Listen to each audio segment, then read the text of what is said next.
कभी सोचा है कि किसी बंजर जमीन के नीचे अरबों खरबों का खजाना छिपा हो सकता है? पाकिस्तान का बलूचिस्तान कुछ ऐसा ही है। ऊपर से सूखा, अंदर से सोने से भी ज्यादा कीमती।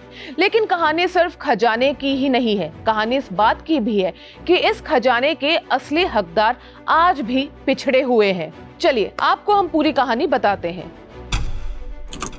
बलूचिस्तान पाकिस्तान का सबसे बड़ा सूबा, एरिया के हिसाब से सबसे बड़ा, लेकिन विकास के मामले में सबसे छोटा।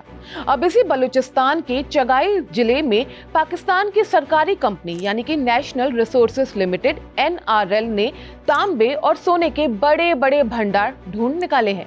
500 स्क्वायर किलोमीटर में कंपनी ने पिछले 18 महीनों से खुदाई और रिसर्च का काम चलाया और अब 16 ऐसी साइट्स मिली हैं जहां माइनिंग शुरू की जा सकती है।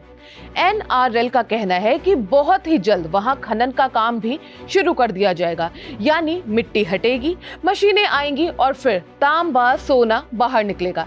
लेकिन यहीं से असली सवाल शुरू होता है, वो लोग जिनकी जमीन है उनका क्या होगा? खैर, अब थोड़ा पीछे चलते हैं। बलूचिस्तान वैसे तो हमेशा से ही नेचुरल रिसोर्सेज से भरपूर रहा है, लेकिन खोज अधूरी रही या जानबूझकर अधूरी छोड़ दी गई।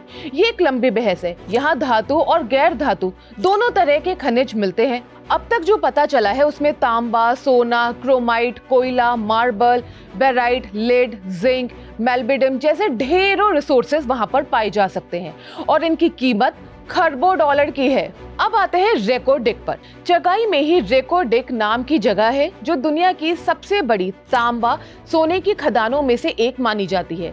यहाँ अनुमान है कि करीब 5.9 अरब टन आईएसएक दबा है। इसका मतलब है कि 11.6 मिलियन टन तांबा और 660 टन सोना, यानी ये माइनिंग 50 साल तक आराम से चल सकती है। इसकी कुल वैल्यू 500 अरब डॉलर से लेकर 1 ट्रिलियन डॉलर तक आंकी गई है। इतना ही नहीं, चगाई की सैनाक साइट पर भी 412 मिलियन टन आईएसएक मिला है। यहाँ से हर साल लगभग 15,000 टन तांबा, 1.5 टन सोना और 2.5 टन चांदी निकाला जा सकता है। अब सिर्फ तांबा सोना ही नहीं, लोहा भी है। चगाई, लसलेबा और चिलगाजी जैसे इलाकों में 200 मिलियन टन लोहे का आईएसएक मिला है। फिर क्रोमाइट है जिससे स्टेनलेस स्टील बनता है। बेराइट जो तेल और गैस इंडस्ट्री में इस्तेमाल होता है, उसका भी बड़ा हिस्सा यहीं से निकलता है। कोयले की अगर हम बात करें तो माच शहरा, क्वेटा जैसे इलाकों में 1 अरब टन कोयले का भंडार है।